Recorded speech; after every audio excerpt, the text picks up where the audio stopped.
Đây là cổng cang luôn, nó là cổng cáng.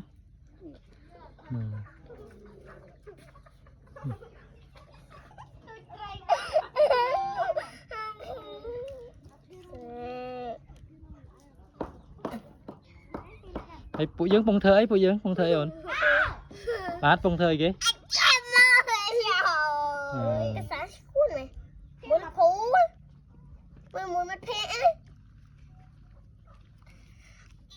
Bạn là bọt. Ủa ôn này. Bà. Nghiêu này. Nghiêu trái đó, nghiêu trái đó. Ô nghiêu trái này.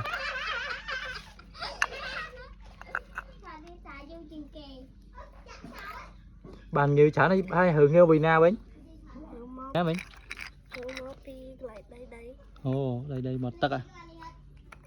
Nhiều này cái ai hộp bàn đó.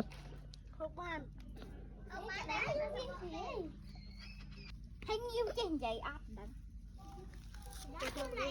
Thật thật ai.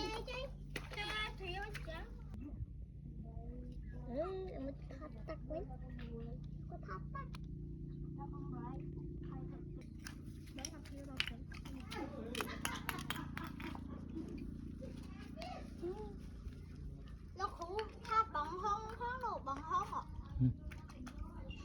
Bằng sao mà cái màng nguồn màu ấy á. Thành cái màu đây.